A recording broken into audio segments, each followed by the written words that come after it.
O Evangelho para a salvação. Foi assim o nascimento de Jesus. Maria, sua mãe, estava prometida em casamento a José, mas antes que se unissem, achou-se grávida pelo Espírito Santo. Mas o anjo lhe disse: "Não tenha medo, Maria. Você foi agraciada por Deus. Você ficará grávida e dará à luz a um filho, e lhe porá o nome de Jesus. Ele será grande e será chamado Filho do Altíssimo. O Senhor Deus lhe dará o trono de seu pai Davi, e ele reinará para sempre sobre o povo de Jacó. Seu reino jamais terá fim." O anjo respondeu: "O Espírito Santo virá sobre você, e o poder do Altíssimo a cobrirá com a sua sombra. Assim, aquele que há de nascer será chamado Santo, Filho de Deus." Assim nasceu João, o Batista. A voz do que clama no deserto. Mas o anjo lhe disse: "Não tenha medo, Zacarias. Sua oração foi ouvida. Isabel, sua mulher, lhe dará um filho, e você lhe dará o nome de João. E você, menino, será chamado profeta do Altíssimo, pois irá adiante do Senhor para lhe preparar o caminho, para dar ao seu povo o conhecimento da salvação, mediante o perdão dos seus pecados." Naqueles dias surgiu João Batista, pregando no deserto da Judeia. Ele dizia: "Este é aquele que foi anunciado pelo profeta Isaías, voz do que clama no deserto. Preparem o caminho para o Senhor, façam veredas retas para Ele." A Ele vinha gente de Jerusalém, de toda a Judeia e de toda a região ao redor do Jordão. Confessando os seus pecados, eram batizados por Ele no Rio Jordão. E João dizia: "Deem frutos que mostrem o arrependimento. Eu os batizo com água para o arrependimento, mas depois de mim vem alguém mais poderoso do que eu, tanto que não sou digno nem de levar as suas sandálias. Ele os batizará com Espírito Santo e com fogo." Jesus também quis ser batizado para ser exemplo. Então Jesus veio da Galiléia ao Jordão para ser batizado por João. João, porém, tentou impedi-lo, dizendo: "Eu preciso ser batizado por ti e tu vens a mim?" Respondeu Jesus: "Deixe assim por enquanto. Convém que assim façamos para cumprir toda a justiça." E João concordou. Então uma voz dos céus disse: "Este é o meu filho amado, em quem me comprazo." Mateus 3,17. Aquele que é a palavra tornou-se carne e viveu entre nós. Vimos a sua glória, glória como do unigênito, vindo do Pai, cheio de graça e de verdade. Quem crer e for batizado será salvo, mas quem não crer será condenado.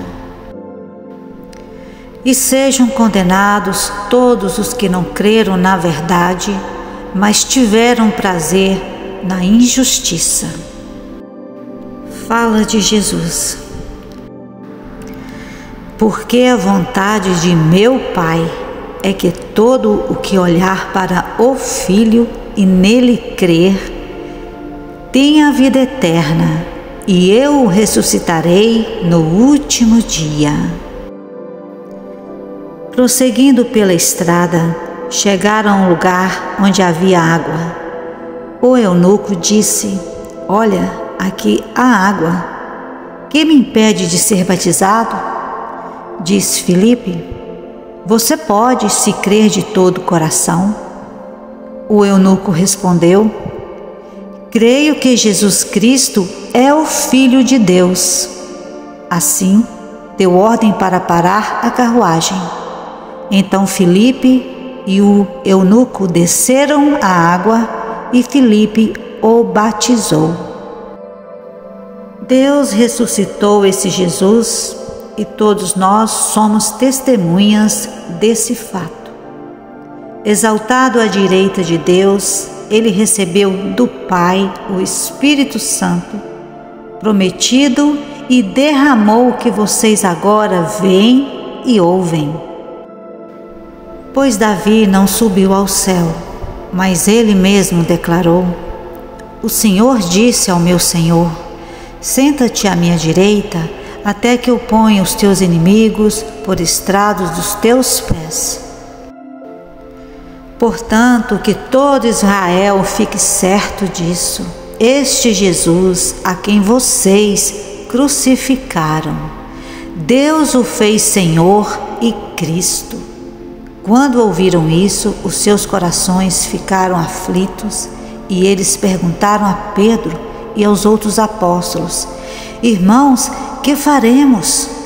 Pedro respondeu: Arrependam-se e cada um de vocês seja batizado em o nome de Jesus Cristo para o perdão dos seus pecados e receberão o dom do Espírito Santo. Por isso Deus o exaltou à mais alta posição e lhe deu um nome que está acima de todo nome, para que ao nome de Jesus se dobre todo o joelho, no céu, na terra e debaixo da terra, e toda língua confesse que Jesus Cristo é o Senhor, para a glória de Deus, o Pai. Todo aquele que crer que Jesus é o Cristo é nascido de Deus, e todo aquele que ama o Pai, ama também o que dele foi gerado. Quem nele crer não é condenado, mas quem não crer já está condenado, por não crer no nome do Filho unigênito de Deus. Respondeu Jesus: Digo-lhe a verdade, ninguém pode entrar no reino de Deus se não nascer da água e do Espírito. Não se surpreenda pelo fato de eu ter dito: é necessário que vocês nasçam de novo. A diferença entre remorso e arrependimento. Há uma diferença, amados, entre sentir remorso e se arrepender. No remorso, vamos para Satanás. No arrependimento, vamos para Deus. O remorso, depois que passa, voltamos a pecar. No arrependimento, mudamos para a santificação e nos separamos do mundanismo. O remorso traz dor, amargura, aflição, perda, insônia e atinge a outras pessoas. Já o arrependimento não é um sentimento, ele é um aprendizado, um entendimento. Então você toma a decisão de mudar os seus caminhos, acertar os seus passos. E o que seria acertar os seus passos? é a decisão de não viver na prática do pecado e procurar agradar a Deus. Esforcem-se e perseverem. E se ao justo é difícil ser salvo, que será do ímpio e pecador? Entrem pela porta estreita, pois larga é a porta e amplo o caminho que leva à perdição, e são muitos os que entram por ela. Esforcem-se para entrar pela porta estreita, porque eu lhes digo que muitos tentarão entrar e não conseguirão. Como é estreita a porta e apertado o caminho que leva à vida, são poucos que a encontram. Como um atleta que se esforça para ganhar as Olimpíadas, treina todos os dias, se esforça e se disciplina todos os dias para, quem sabe, ganhar uma medalha de ouro ou de prata.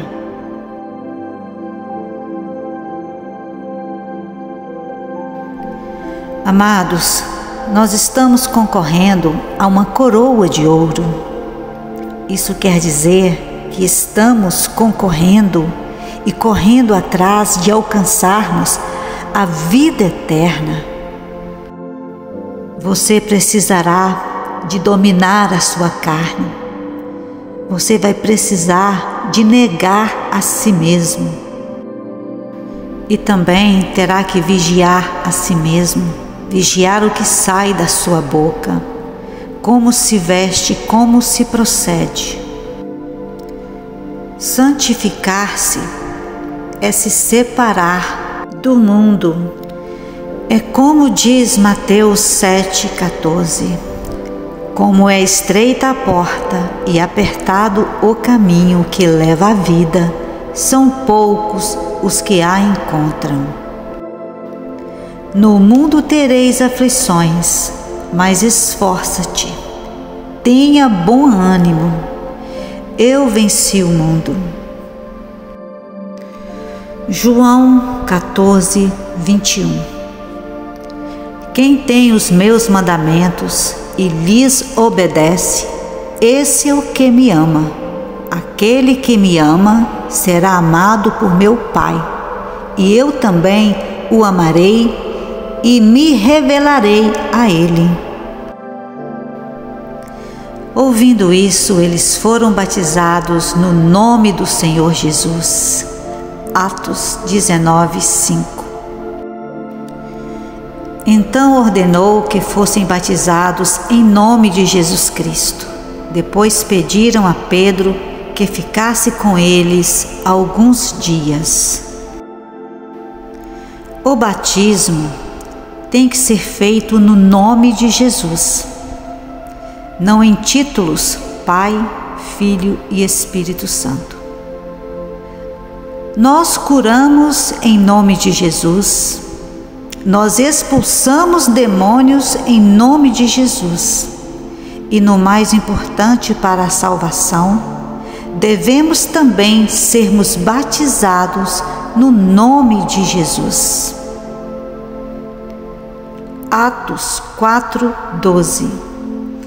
Não há salvação em nenhum outro nome, pois que debaixo do céu não há nenhum outro nome dado aos homens pelo qual devamos ser salvos. Deus abomina os cultos a ídolos. Não terás outros deuses além de mim. Não farás para ti nenhum ídolo, nenhuma imagem de qualquer coisa no céu, na terra ou nas águas debaixo da terra.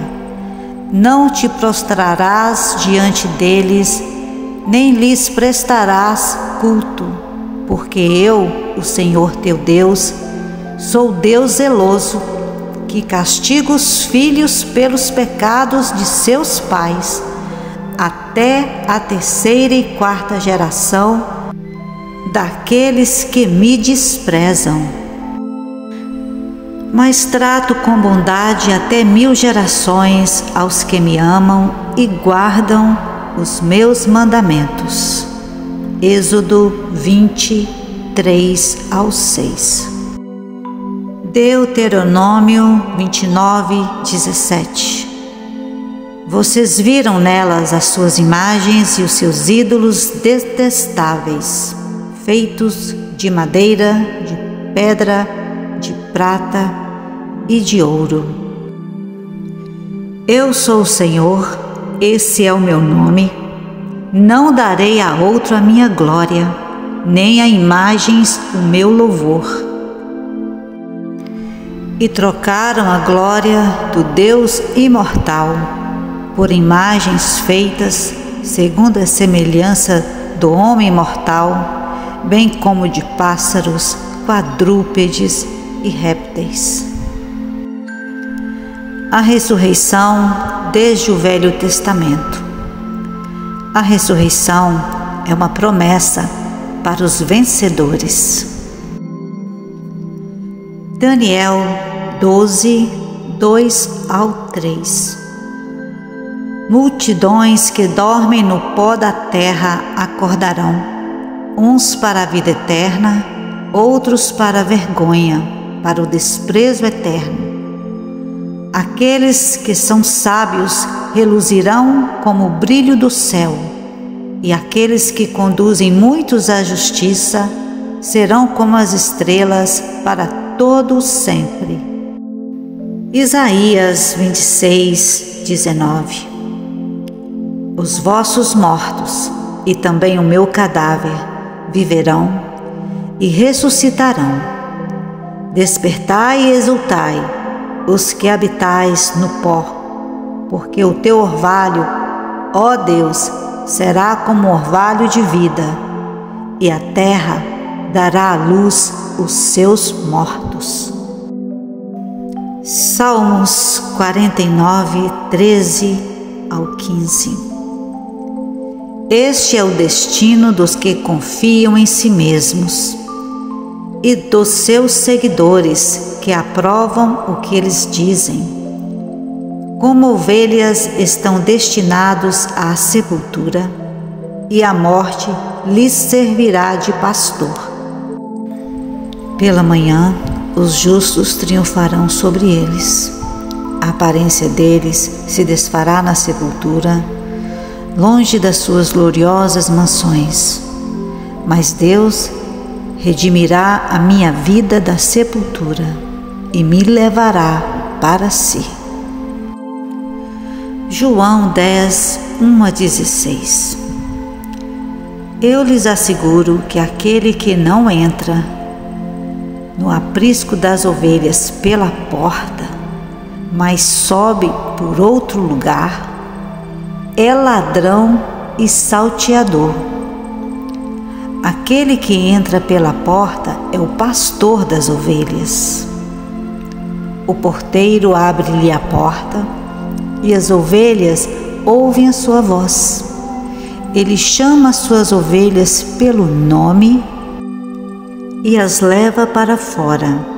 Depois de conduzir para fora todas as suas ovelhas, vai adiante delas, e estas o seguem porque conhecem a sua voz. Mas nunca seguirão um estranho. Na verdade, fugirão dele, porque não reconhecem a voz de estranhos. Jesus usou essa comparação, mas eles não compreenderam o que lhes estavam falando. Então Jesus afirmou de novo: digo-lhes a verdade, eu sou a porta das ovelhas. Todos os que vieram antes de mim eram ladrões e salteadores, mas as ovelhas não os ouviram. Eu sou a porta, quem entra por mim será salvo. Entrará e sairá e encontrará pastagem.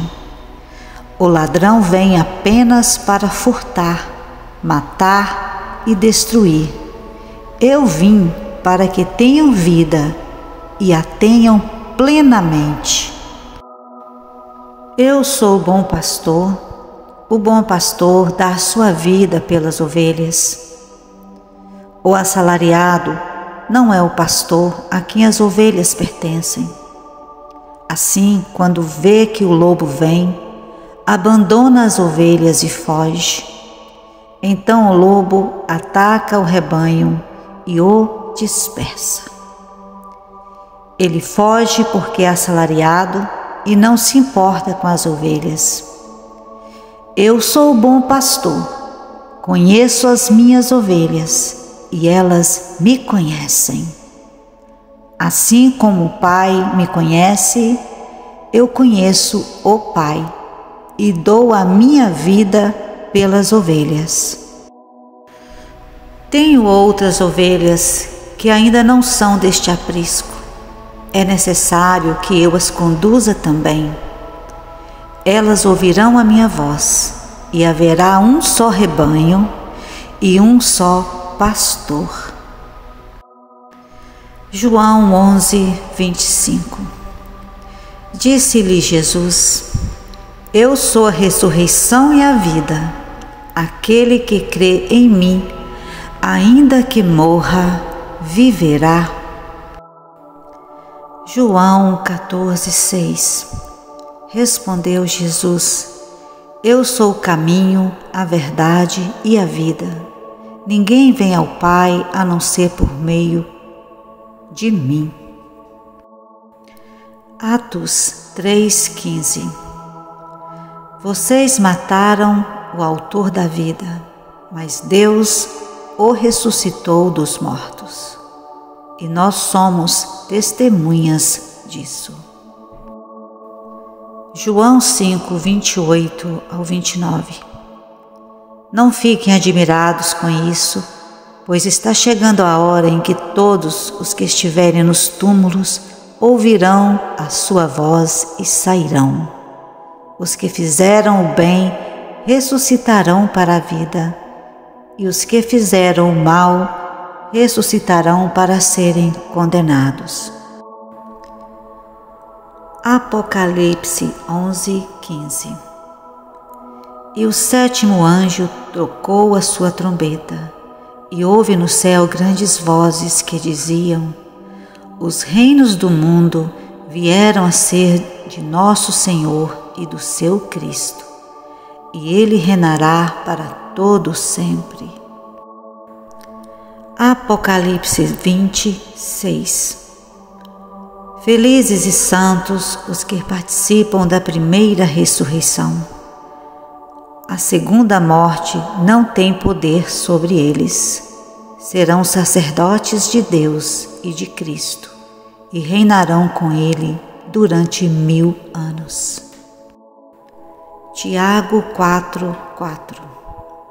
Adúlteros, vocês não sabem que a amizade com o mundo é inimizade com Deus? Quem quer ser amigo do mundo, faz-se inimigo de Deus. Tiago 1:27. A religião que Deus, o nosso Pai, aceita como pura e imaculada é esta: cuidar dos órfãos e das viúvas em suas dificuldades e não se deixar corromper pelo mundo. Igreja, a reunião dos irmãos. Colossenses 4:15. Saúdem os irmãos de Laodiceia, bem como Ninfa e a igreja que se reúne em sua casa. Filemon 1-2. A irmã Áfia, a Arquipo, nosso companheiro de lutas, e a igreja que se reúne com você em sua casa. 1 Coríntios 16:19. As igrejas da província da Ásia enviam-lhes saudações. Áquila e Priscila os saúdam afetuosamente no Senhor e também a igreja que se reúne na casa deles. Romanos 16, 5. Saúdem também a igreja que se reúne na casa deles. Saúdem meu amado irmão Epéneto, que foi o primeiro convertido a Cristo na província da Ásia. Assim eram as saudações das cartas enviadas às igrejas. Sejamos poucos ou muitos, formamos assim a igreja, pessoas reunidas em casas, no quintal, na praia ou no parque, porque igreja não é prédio. Efésios 20 ao 21. Edificados sobre o fundamento dos apóstolos e dos profetas, sendo o próprio Cristo Jesus a principal pedra angular desse alicerce. Nele, o edifício inteiro, bem ajustado, cresce para ser um templo santo do Senhor. Então, nós somos o edifício, nós somos o prédio, o templo do Senhor. Duas ou mais pessoas formam uma pequena igreja, parte do corpo de Cristo. E cada um de nós, sozinhos, crescemos para ser templo santo do Senhor. Celebrações pagãs. Domingo, instituído em 7 de março de 321 pelo imperador pagão Constantino.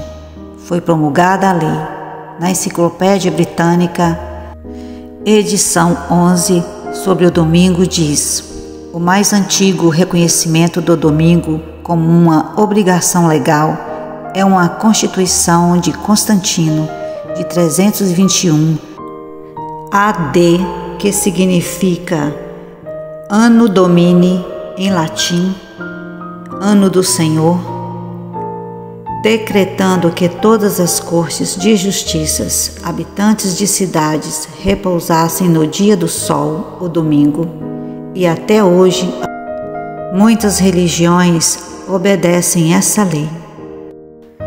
Natal. Os pagãos comemoram o 25 de dezembro. O mundo todo comemoram como sendo o nascimento de Jesus, porque há muito tempo, também instituído pela Igreja Católica no ano 525, pelo Papa João I. E na verdade essa data festejava o dia do nascimento do Deus Sol, Mitra, Baal, Tamuz. Na Babilônia, Tamuz. No Egito, Horus. Em Canaã, Baal. Na Grécia, Eros. Em Roma, Júpiter. Na Pérsia, Mitra. Entre outros povos celtas, Odin. Ano Novo. Comemoração ocidental que tem origem em um decreto do governador romano Júlio César, que fixou o 1º de janeiro como dia do Ano Novo em 46 a.C. Os romanos dedicavam esse dia a Jano, o deus dos portões. O mês de janeiro deriva do nome de Jano, que tinha duas faces, uma voltada para a frente e a outra para trás, representando os términos e os começos, o passado e o futuro. Assim eles honravam o deus Jano. Páscoa, Pessá, passagem, instituída por Deus, que marcava a libertação e saída do povo de Israel da terra do Egito. Comemorava-se no dia 14 de Nissan do 1º mês do calendário bíblico e era somente para os israelitas. Nesse dia era sacrificado um cordeiro assado e pães ázimos e ervas amargas. Veio Jesus, o Cordeiro de Deus, que tiraria o pecado do mundo, foi sacrificado no dia da Páscoa, 14 de Nissan, com morte no madeiro. Morreu por todos nós, sendo Jesus o último Cordeiro pascual. Assim a Páscoa foi abolida e instituiu-se a Santa Ceia. Deixo-vos a paz, a minha paz vos dou. Não vos-la dou como o mundo a dá. Não se turbe o vosso coração, nem se atemorize.